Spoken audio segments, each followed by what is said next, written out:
Seja muito bem-vindo ao Cresça em 10 Minutos, eu sou o Renner e o tema de hoje é o sábado. Solta a vinheta, editor!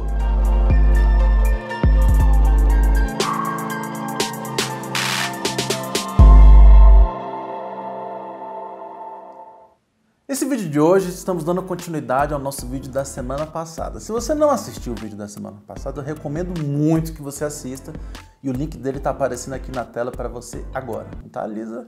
Vai aparecendo aí na tela. Pois então, agora nós vamos falar no vídeo de hoje do sábado. Para começar a falar do sábado, a gente precisa entender qual era o objetivo do sábado. E a palavra de Deus nos diz em Êxodo 31, a partir do verso 12. Disse mais o Senhor a Moisés: Tu, pois, falarás aos filhos de Israel e lhes dirás: certamente guardareis os meus sábados, pois é sinal entre mim e vós nas vossas gerações, para que saibais que eu sou o Senhor que vos santifica. Portanto, guardareis o sábado, porque é santo para vós. Ou seja, o sábado era um memorial da aliança que Deus tinha feito com o povo de Israel, que relembrava o pacto que eles tinham entre Deus e o povo de Israel. E fazia um paralelo com o descanso, porque nós não podemos nos esquecer do contexto histórico. Eles vinham de um grande período de escravidão. Eles acabaram de ser libertos, eles acabaram de vivenciar a primeira Páscoa, adentraram no deserto, e aí Deus faz uma aliança com eles, um casamento, onde é instituído um dia de descanso. Aí vamos no Novo Testamento, em Mateus 11, dos versos 28 ao 30. Vinde a mim, todos vós que estáis cansados e sobrecarregados, e eu vos aliviarei.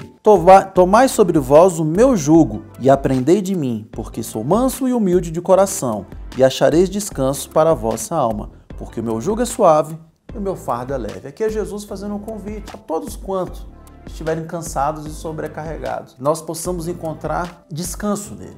Descanso no Senhor. Então nós vimos que o objetivo principal do sábado era um memorial de descanso, do livramento que o Senhor tinha operado na vida deles, e nós vemos que Jesus operou um livramento em nossas vidas. Ele nos trouxe descanso. Assim como o povo foi tirado da escravidão, nós somos tirados do jugo do pecado, da escravidão do pecado. Nós somos arrancados do pecado. Aí entrando especificamente no sábado, vão surgir 3 questionamentos que nós vamos abordar hoje aqui.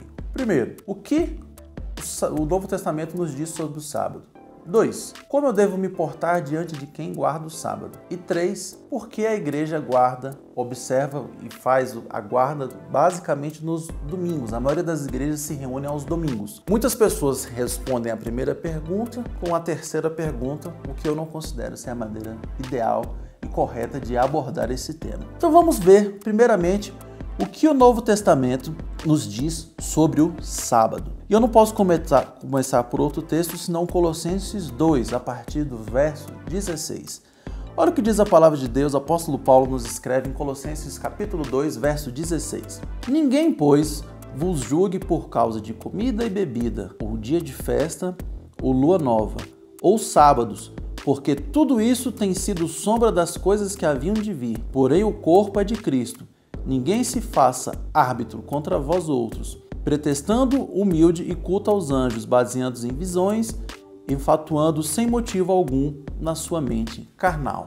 Perceba que o apóstolo Paulo diz: olha, ninguém te julgue pelo que você come, pelo que você e pelos dias e pelos sábados. Ele faz aqui uma analogia aos sábados, às festas, as festas de lua nova, as ordenanças da lei. Porque eu disse para vocês que o Senhor fez com o povo no Sinai foi um casamento. E aqui nós estamos em um novo casamento. Eu sei que Israel faz parte desse casamento, e você aprendeu isso no primeiro vídeo, que a igreja é formada de Israel e dos gentios. Sim, mas nós estamos em um novo casamento. Um casamento que não é baseado em ordenanças, é baseado em algo muito mais profundo, onde Cristo nos restaurou, cravou na cruz do Calvário todo o escrito de dívidas que tinha contra nós. Por isso ninguém nos julgue por sábados, por festas, por luas, por nada disso, porque essas coisas passaram. Mas a segunda pergunta é o seguinte: Como eu devo me portar diante de quem observa a guarda do sábado enquanto ordenança? Olha o que nos diz a palavra de Deus em Romanos 14, a partir do verso 3. Quem come, não despreza o que não come. E o que não come, não julgue o que come, porque Deus o acolheu. Quem és tu que julgas o servo alheio? Porque o seu próprio Senhor está ao pé do que cai, mas estará em pé, porque o Senhor é poderoso para suster. Um faz diferença entre dia e dia, outro julga iguais todos os dias. Veja aqui que ele está falando do sábado. Um faz diferença entre dias e dias. Outro diz não, seja segunda, seja terça, seja quarta. Não faz diferença do dia que eu guardo para o meu Senhor. O princípio do mandamento, ele se mantém. Nós temos que ter o nosso descanso, assim como Deus descansou quando criou a terra. E nós temos que separar um tempo ao Senhor. Isso é um fato. Isso é a voz de Deus que nós falamos no vídeo passado. O Senhor espera isso de nós. Mas uns fazem diferenças de dias e outros não. O que o apóstolo Paulo está nos ensinando aqui? Se você, que é de uma igreja que se reúne aos domingos, como é o nosso caso aqui da Igreja Batista Filadélfia, você está na casa de alguém que observa a guarda do sábado ou qualquer outro ambiente, seja a internet, você não tem que transformar isso em um motivo de confusão, em motivo de julgar, em motivo de falar mal daquela pessoa. Porque quando você faz isso, é isso que a palavra de Deus está nos ensinando, você está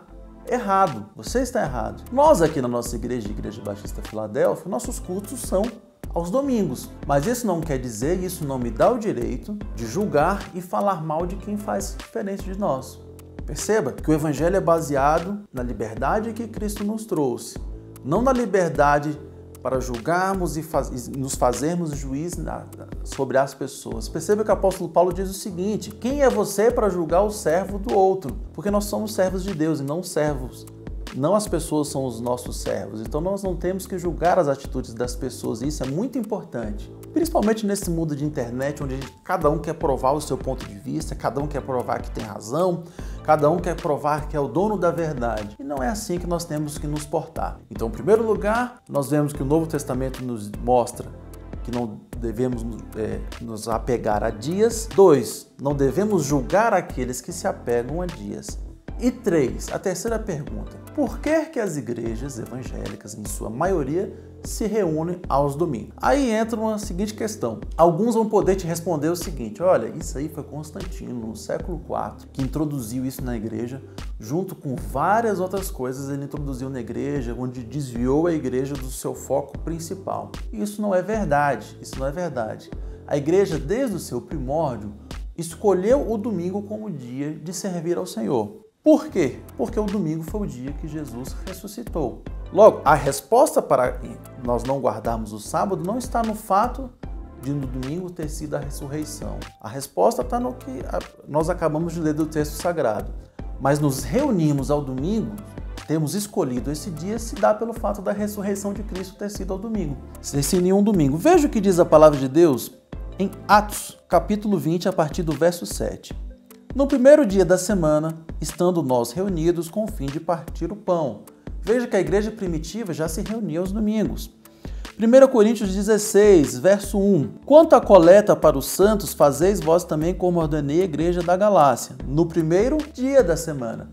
Veja que a igreja primitiva já se reunia aos domingos. Além disso, carta de Barnabé, ano 100, mostra que a igreja se reunia aos domingos. Inácio de Antioquia, ano 107, igreja se reunindo aos domingos. Justino Marte, ano 145, igreja se reunindo aos domingos. Dionísio de Corinto, ano 170, igreja se reunindo aos domingos. Então a igreja passou a se reunir aos domingos porque foi o dia da ressurreição. E como nós não fazemos diferença de dias e dias, esse é o dia que a igreja se reúne. O princípio do mandamento de termos um dia de descanso, de termos um dia dedicado ao Senhor, permanece? Sim, não tenha dúvidas disso.